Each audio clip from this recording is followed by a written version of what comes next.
Welcome to the European Circle report. France has elected the social Francois Hollande to govern the country in the coming years. What are the implications of Hollande's victory on the Franco-German relations? During the past weeks, Angela Merkel had strongly supported Sarkozy's re-election. Yet the new French president is Francois Hollande. Merkel went to ensure that in the future the good and intensive cooperation with France will continue. However, the fiscal pact could be the litmus test for the Franco-German relations. Hollande had already announced before the election that he wants to extend the fiscal pact to include growth initiatives for Europe. He wants to boost the economy with the aid of National Output Programme. For financing, the future French president is eyeing the euro bonds. Moreover, he refused to include the planned debt break in the fiscal pact in the French constitution. Chancellor Merkel strictly refused changes in the fiscal pact as well as economic programs on debt. The fiscal pact is not at disposal. It is concluded and is to be worked upon further. Growth and steady budgets are not opposites.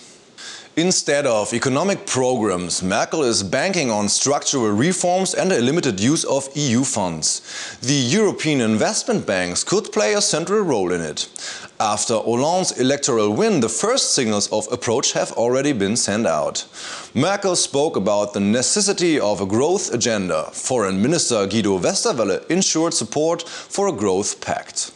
Two of Europe's most important fiscal policymakers, Eurogroup Director Jean-Claude Juncker and Germany's Finance Minister Wolfgang Schäuble, have already called on Hollande to refrain from changes in the fiscal pact. Schäuble emphasized the assumed duties are valid, independent of the electoral outcomes in the EU's member countries.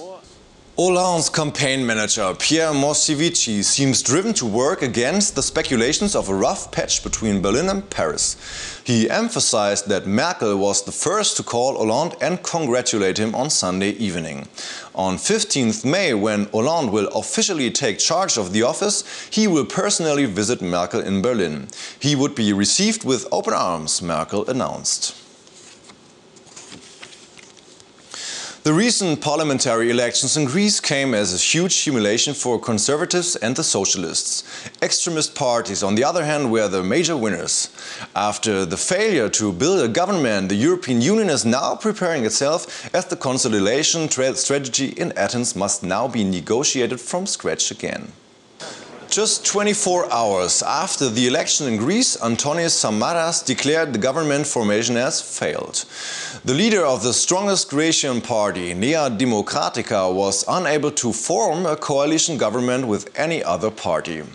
Consequently, the representative of the radical left, Alexis Tsipras, received the order for the government formation.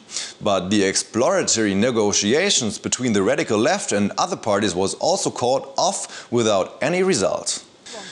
The situation in Greece has triggered insecurity and criticism in the entire European Union. José Manuel Barroso cleared that the concluded agreement between Greece and the Eurozone are still valid. Luxembourg's finance minister was the plainest. Jean Asselborn spoke about the possibility of Greece leaving the Eurozone.